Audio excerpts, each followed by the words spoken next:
Welcome back. This is News in Focus. My name is Faraz Patel. Jazakallah so much for staying with us. We truly do appreciate your company on Hilaal TV, channel 347 on DSTV. Now, the ANC has set up a special task team to deal with service delivery problems in local government, which it says contributed to its poor performance in the May 29th national and provincial elections. The team will be led by the Minister of Trade and Industry, Park Stow, was previously a Kokta Deputy Minister and was also the Mayor of the city of Johannesburg. Joining us, I'd like to welcome Lance Joel, who is the COO of the South African Local Government Association. Mr. Joel, good day. Thank you so much for joining us here on News in Focus on Hilaal TV. Well, greetings, Faraz, and also greetings to your viewers. It's an absolute pleasure to have you on. Mr. Joel, I think this is a welcome sort of news because really, when we look at these municipalities, it leaves a lot to be desired, doesn't it? Well, for us, we do want to agree with a view that says that much is required to be done to assist municipalities. Well, just to take a step back, local government is the closest sphere of government to the people, and that's where people feel a sense of the delivery of services of local government or as government as a whole. Now, the reality is that the Constitution requires the three spheres of government, national, provincial, and local government to work together to achieve its objectives. But there's also a constitutional requirement for provincial and national government to direct support to municipalities. So this attempt to address the weaknesses that find expression in municipalities is certainly welcome. We think it is long overdue, and we do hope it's an opportunity to come up with customized programs of support to be directed to municipalities. But it's something that has been in the making, and we're now happy that it's going to find expression through focus by the 7th administration. Yeah, I mean, I spoke to your president, Mr. Stofile, at the opening of Parliament, and I think one of the things that was discussed was the fact that service delivery still continues to be an Achilles heel. This could be down to many factors, like whether it's budgets or whether it's a fact that they're not really the competent, a manpower that is there to be able to go ahead and deliver to these communities. Now, that has to change, doesn't it, Mr. Joel? Because really, it's the residents who are really paying the price and paying, obviously these high rates and taxes, but getting nothing in return. Well, for us, I wouldn't narrow it down to getting nothing in return. I think for sure, we acknowledge that there are challenges. In our view, based on our assessment, there are three areas of weakness that find expression. The first one, and it needs to be addressed, the first one is political leadership, both administratively and at a political level. So we have weak leadership, and as SALGA, we would want to address that particular weakness. Secondly, we have municipalities that have serious financial constraints, municipalities that are financially unsound, unsustainable, and that's an area that we need to address through ensuring that municipalities collect what is due to them, but secondly, also manage the limited financial resources with a bit more discipline.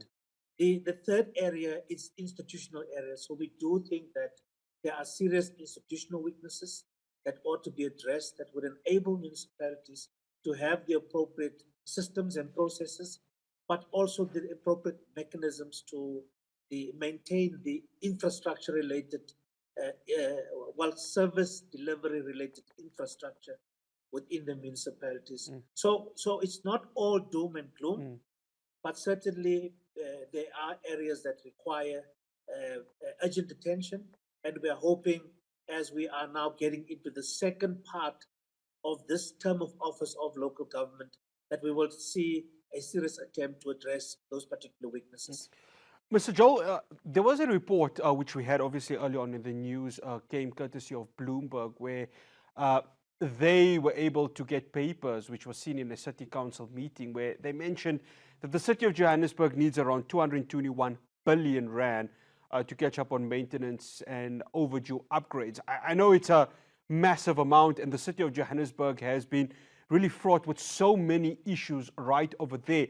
How important is the communication between local government and national treasury going to be in trying to make sure that these catching ups or maintenance, whatever it may be, is done in a speedily fashion? Because again, it's the residents that really pay the price for this infrastructure not being up to date.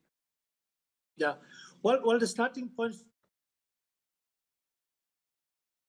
we do get communities, business, and government to pay for the services that they receive from municipalities. We have seen currently the figure sits at 347 billion that is owed to municipalities collectively. The city of Johannesburg has around 50 billion rand that is owed to them. So the reality is that if municipalities, through the delivery of services, are able to collect from households, business, and government what is due to them, it would enable cities like the city of Johannesburg to reinvest in the infrastructure through ongoing maintenance of that particular infrastructure. So that's a starting point.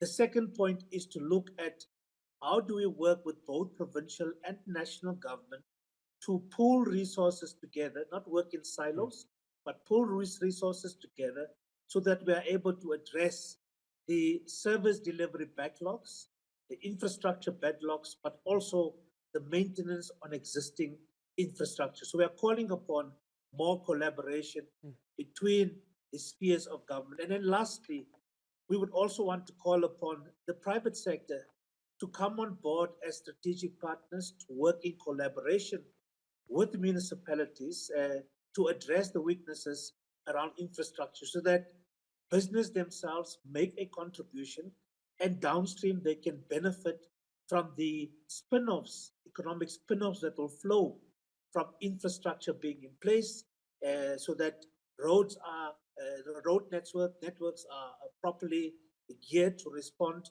to the demand out there, but also the service delivery infrastructure supports the sustained delivery of services. So a basket of collaborative efforts are necessary to address the backlogs. Otherwise, municipalities are left with no alternative but to plan long term, between 5 to 10 years, go out to the open market and get loans in order to address the immediate weakness that we find within the system based on the lack of cash flow to, on an ongoing basis, respond to the infrastructure needs of communities. Mr. Joel, water has been a massive challenge to various municipalities and communities. Yesterday, Water and Sanitation Minister Pemi Majortina said that residents need to take it up with these municipalities and not her department. I guess there lies a very major challenge in that regards, because we've seen many of these communities really suffering with water disruptions or no water at all. I mean, just here in the Gauteng province, when Rand Water was doing its infrastructure upgrading, many communities were left without water. I mean, what is SALGA's take on this in really trying to make sure that there's consistency within water supplies in every single metro and municipality? Well, the statistics issued by the Statistician General confirms that from year to year, municipalities are indeed extending the availability of water to communities. The point that you are making for us is the fact that whilst we are doing well in extending the services, the difficulty we experience is the disruptions that finds expression within the system, meaning there's interruption in the sustained delivery of water. And you've just mentioned the fact that, yes, in many instances, municipalities depend on water boards to provide the water.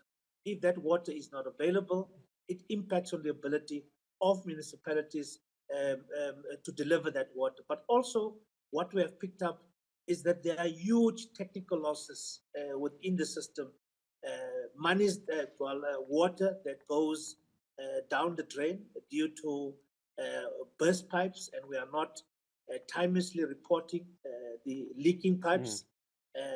The illegal connection to water resources that also impacts on the ability of a municipality to invoice for water that would have been stolen through illegal connections. So it's a basket of issues that needs to be addressed. We certainly of the view that on the municipal side, we would want to do much more to ensure that as much as it is under the control of municipalities, that we're able to provide services, in particular water and electricity, sustainably and without any interruptions.